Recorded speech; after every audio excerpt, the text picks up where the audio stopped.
So let's talk about this Motown situation. Motown, yeah. How did that come about? Essentially, I met up with my mentor Troy Taylor and Ezekiel Lewis, and so Ezekiel Lewis had knew a lady by the name of Ethiopia. Okay. Ethiopia was the head of urban at Universal Music Publishing, and so they decided to give her Motown as far as the imprint after Sylvia Rome was leaving. So there was a shift and there was a change. So they were redefining Motown. Like rebranding it? Yeah. Okay. And so pretty much what happened was I was a BET Music Matters artist. Right. And I've been that for a minute. So they had a showcase. So they invited me out. So we felt like it was a great idea to invite Ethiopia. And let us see what you could do. Foster, yeah.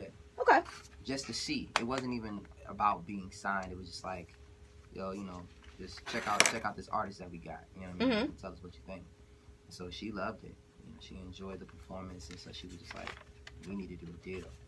So a couple months later, we inked the deal with Motown, and we've been. What year was that? That was 2012. Okay. Yeah. Yikes! That was 5 years ago. That was 5 years ago. Okay. So yeah, I mean, even then, it was a lot of time and space in between. That was just like a lot of development, a lot of ups and downs, a lot of peaks, a lot of valleys, but. I'm happy that The Awakening is out, but yeah, I know we want to talk about some of the. By the way, I know we want to talk about some of these valleys, but now I'm very happy. I'm very grateful. So let's talk about The Awakening since you brought it up, yeah. And it's been 5 years in the making. Yes, at least. Yeah. More than that probably, but so I actually listened to the whole thing yesterday. Nice. It just came out, by the way. Go get it. All right. So it's really good. Thank you. Like, and I'm not just blowing smoke up your ass. Like, it's really. Nah, she had a surprising look on her face, so that's when I know it's honest. You're like, I'm actually surprised. This is actually. And it wasn't surprise. It wasn't surprise like I was expecting it to be some shit. It wasn't that, but it's from beginning to end though. It was good, and it's like it's different. Like you had Lecrae on there, which was super dope. You had BJ the Chicago Kid, which I think the song "Be Great" is dope. Thank you. Oil, I really like. I don't know if I'm saying that right, but yeah, One I Love is an acronym. Yep. Yeah, right. That's what I figured. So yeah, just amazeballs. I'm super impressed with you. Like super impressed with you. I know. So go get it. I know a lot of people ask me as far as like, they're like, you're from DC and you don't have, the DC sound on this album. I said, listen, I have much more to do in my career, and I'm definitely planning on implementing a lot of DC sound in there. But I want people to not neglect that I did put the soul of the heart of DC, of what I believe in my perspective on the album with A Long Song Away or Don't Go. Mm-hmm. I mean, the Quiet Storm format is just as influential as the go-go sound itself. Correct. And so it's just my perspective on the first album, but we're gonna get to it. And it's just the beginning. Absolutely. Right. Okay, so we talked a little bit about the album, but let's talk about Kevin Ross, because I know we joked the other day, but I'm serious. Like, I've watched a bunch of interviews about you and all this other stuff, and most people just ask you about the music, you talk about the music. Yeah. But I want to know about Kevin Ross. Absolutely. Okay, like, what do you like to do when you're not working? I'm a big cooker. I like to cook. Okay. That's kind of like a stress reliever for me. So like when people getting on my nerves, I just whip out the skillet, turn on the oven, and it's on. So what's your favorite thing to make? You know what? I'm not even gonna brag. I'm not gonna brag, but what I will say is that I'm well versed. Okay. In cooking things. Okay. So there's nothing I feel like I can't cook or I can't learn to cook. Okay, so separate of cooking, what do you like to do? Do you have hobbies other than music related? I'm a big retro game player actually. So I like going to arcade bars in different cities and just that's another way of relief. I know that's weird, but it's not weird. That's just my thing. So I get a little drink and then a little drink. A little drink, and then go and play these retro games like Pac-Man. Shut up. Yeah. That's cute. I didn't know they had bars. What? Retro arcade bars. Definitely. That's dope. Definitely. What you know about a Pac-Man? Boy, bye. Okay, that's interesting. That's kind of one of my things that I like to do as well. I like to do indoor rock climbing. I've never done that. Yeah, it's fun. It's real fun. It's super duper dope. Yeah. Indoor rock climbing. I need to do indoor skydiving. I've seen a place. It's not that close to here. It's up by, when I go home, I pass it on 95. It's Is it called iFly or something? I don't know. It's in White Marsh. Okay. I'm not sure what the name of it is, but I passed it, and every time I'm like, damn, I should. You should do it. Nah, I don't know. You should do it. I don't like those rides that like.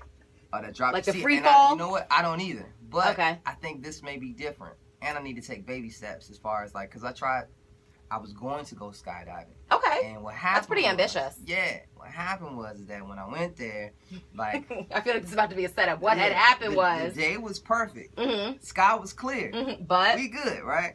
So we waited about 2 hours to go skydiving. It's almost our time, right? Mm-hmm. So a cloud gets in the way. It's a cloud. So when there's like a cloud where it's like gray or feels like it can like disrupt the skydiving experience, they'll put everything on hold. Nobody goes skydiving, right? Okay. So I'm like, all right, cool. So we wait another 30 minutes. The cloud passes. So you're now, like mind that. you, yeah, I'm like, this is my first time, so I'm a little nervous. Definitely, you know what I'm saying? You'll own that. Okay. Yeah. So we get on the plane. So it's tandem. So you got an instructor Attached to you, Yeah. right? Mm-hmm. So I'm like, all right, cool. We get on the plane, we sit there, we riding, and like we're literally about to go like onto like that little clear area Uh-huh. to take off, and they're like, stop the plane, stop the plane. So I'm like, Jesus, no, what's going on? The devil's a right liar. now, right? What happened? There was a hole in the tire Of the plane? of the plane. Look at God. Because So- he was like, see, this wasn't your time to jump out of the sky. So of course, the person that I was with, she was just like, nah, we done came too far. We're literally We're here. jumping. Right. We're jumping today, right? So I'm like, yo, God is really telling me, Maybe you shouldn't. maybe not today. Not today. You know what I'm saying? So we like, all right, cool. We wait till the whole like tire thing gets fixed. That's a whole nother hour. Cause Goodness. we're gonna find a spare plane tire. Hello. Right. So we do that. So it's about time to go again. It's got to be dark now at this point. I feel like this has been hours. Cause no, you got to do this like early in the morning. So we Oh, get okay. there around like 8 a.m. So by this time it's almost 2, 3. Wow. Right? So as soon as they're ready, they're like, it's a whole series of clouds, like ready to burst out rain. I was like, that's it. I'm done. I'm tapped out. We going home. I was like, absolutely. We're going to drive this hour and a half back to Atlanta and we're going to call it a day because God has clearly said, nah, Do not take your absolutely behind out not. of this plane today. Yeah, that was a clear image. So Wow. I'm going to take baby steps. I'm going to do this iSky or whatever, this indoor skydiving. But back to the point, my bad. So I like to do adventurous things. I do. Okay. Yeah. So what about when you just need to, other than cooking and things like that, when you find like the world is stressful, what is your go-to thing? Like, what do you like to do to just be like, let off some steam other than cooking? I do like working out. I do like let off steam. See, he seems like that's like that was a suggestive question, but I wasn't being cool. suggestive. I know. But I'm a man, and at the end of the day, we do ... to let off steam as Okay, well. that's fine. Yeah, that and cooking, working out, and So how do you have time for all these things with what you're doing now? Because it's like we were talking earlier, and you were doing this promo tour for the album, and you would hit a couple cities each day, which is not easy to do. So how do you have time to balance your life? When I'm on promo tour, there is no balance. There is really no point of Trying. Okay. It's just I'm on promo tour. Okay. So that's it. I mean, like you said, doing 5 cities in a day, that's no joke. And in every city, you're doing an event of some sort because it's promotion for the album and it's necessary. The record went #1, and so you have to show your appreciation to the people that made it #1. Absolutely. So with that, you don't even think about how many markets you're hitting, or if it's like 2 or 3 hours away from each market, you're just like, let's go. You're just doing it. You're just doing it, and you just pray that you get maybe 3 or 4 hours of sleep every night, and then you get up again early in the morning, because then you got to do morning shows. So let's just say a typical week would be Sunday night. I would try to get to sleep.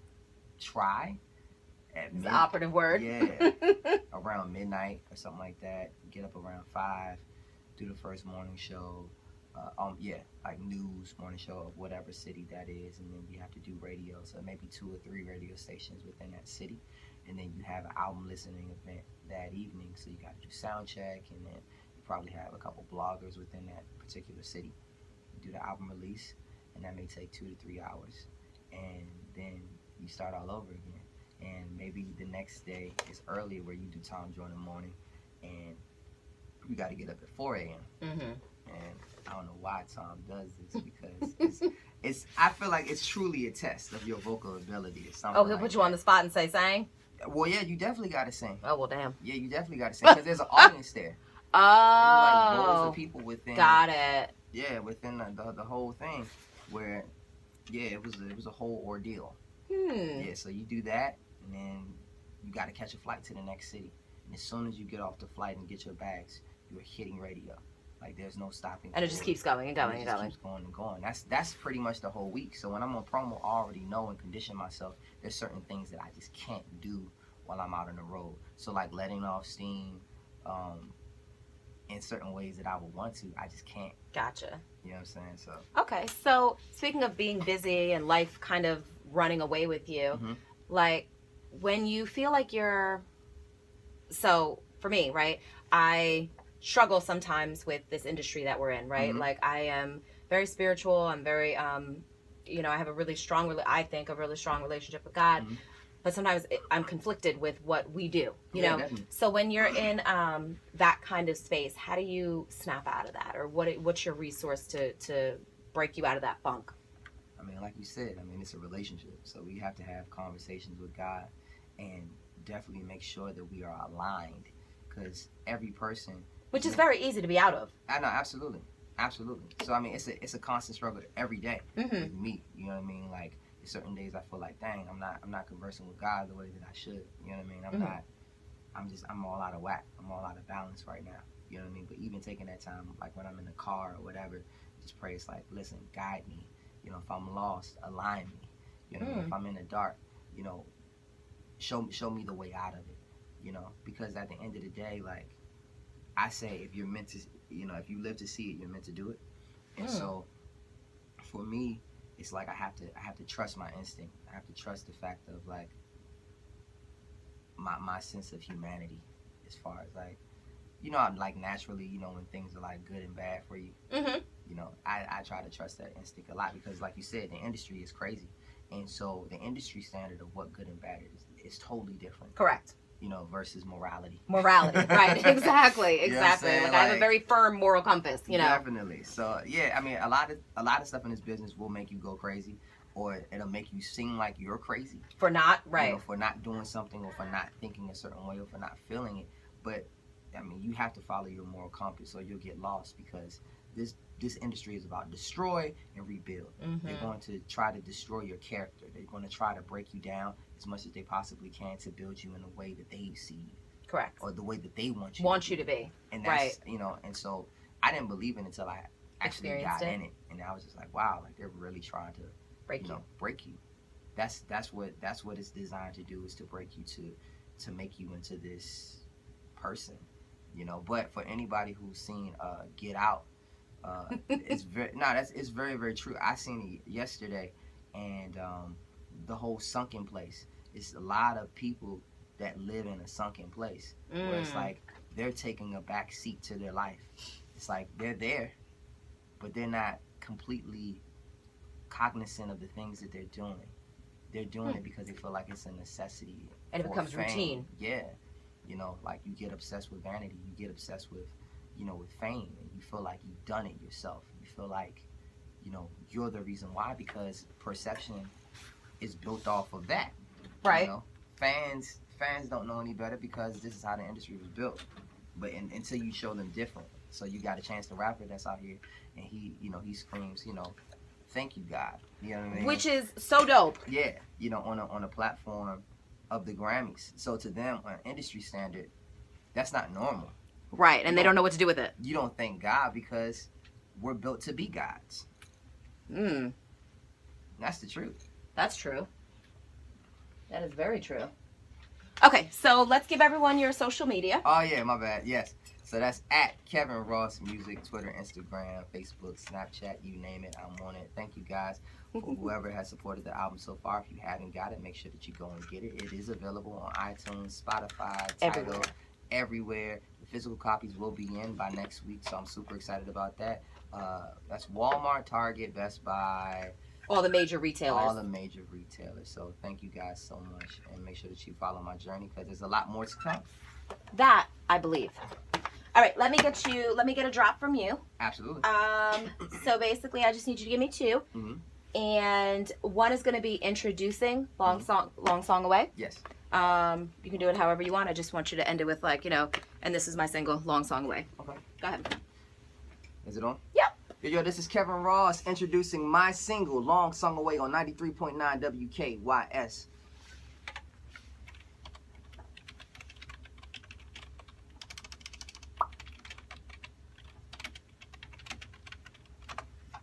Let's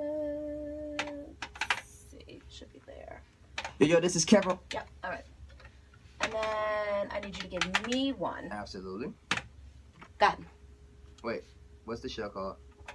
It's Kiss After Dark, but you don't have to do it there. You can just say my name, which is Deja Perez. So no Kiss After Dark? You can say it. You sure? You can say it. Okay. You can give me two if you want. That would make me super excited. Cool. Okay, go ahead. What's going on? This is Kevin Ross, and I'm hanging out with my girl, the immaculate, the incomparable, the amazing Deja Perez on Kiss After Dark, 93.9 WKYS. Stay locked in. Mwah. Perfect. You're like a fucking professional. All right, hold on one sec.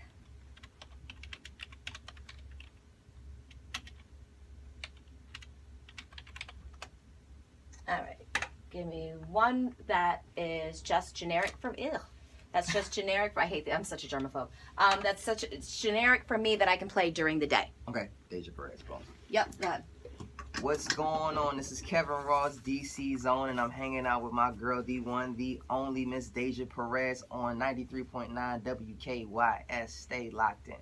Boom. Can we get one more? For sure. For Shorty the Prince. Oh, yeah. Let me put it in his thing, though. Hold. That sounded so foul.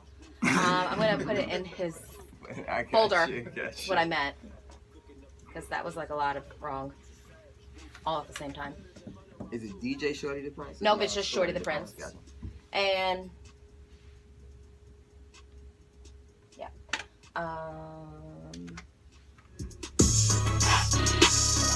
Fucking work. You don't gotta scroll through your timeline to find out what your favorite station is tweeting about. Great job, guys! Just check out the WKYS app exclusively from 93.9 WKYS. I used to think about Woo! it back when it... Yes, bitch. All right. Go ahead. You are rolling. What's going So, on? sorry, it's Shorty the Prince. Okay. What's going on? This is Kevin Ross, and I'm my bad.